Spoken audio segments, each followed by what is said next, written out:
let's talk a little bit about the operations of the Challenger 300. Can you tell me a little bit about that?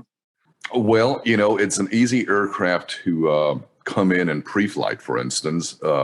We could, most of the time, if we do some ASAP takeoff, for instance, that we sell a charter for some reason, they need to be in the air immediately. We could come in this aircraft being completely cold outside of the hangar, obviously. Yeah. And the fuel truck right next to the jet. And we could be airborne in as little as 30 minutes. That's how quick we can set this plane up. It is very, very, very easy to do. I compare this to previous generation of airplanes, like, for instance, the Challenger 601, I remember very well. And I was a co-pilot in that airplane. It's been many years ago, so accuracy may not be 100%. But I do remember one thing, that in the older generation airplanes, you had to push 10 buttons to do one thing, right? Sure. And in this 300 or 350, you push one button and it does 10 things. So it's very easy to come in and set it up. It does a lot of checks on its own. It'll tell you when a check is not passed. So you could troubleshoot or get maintenance involved. But in general, it's such an easy airplane to set up. It really, really is. Oh, that's great.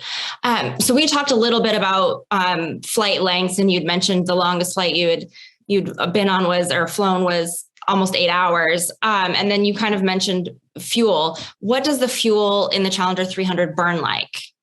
So the first hour, obviously the first hour in any jet is going to be the highest fuel burn, because you have to take off, climb all the way to altitude and all that. So the first hour you burn about 480 gallons. I can use pounds or gallons, but most people that are non-aviation, they'll understand gallons better, right? Yeah. So about 480 gallons for the first hour, and then it goes down to just under 300 gallons an hour.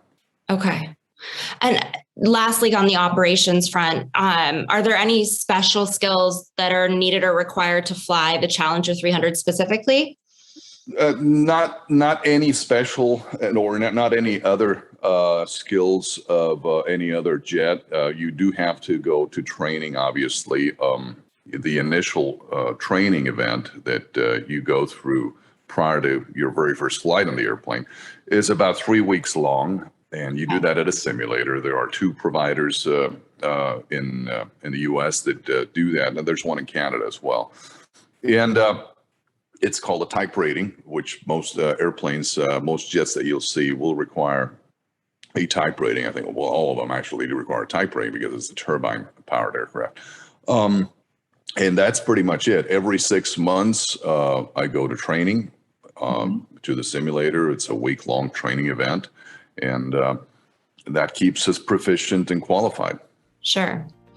Well, thank you so much for joining me, Jorge. We are always looking to hear from other insiders. So if you own, pilot, manage, finance, maintain, or insure aircraft, we want to hear your insights. Visit wepush10.com/insider insights to submit what you love or hate about any aircraft.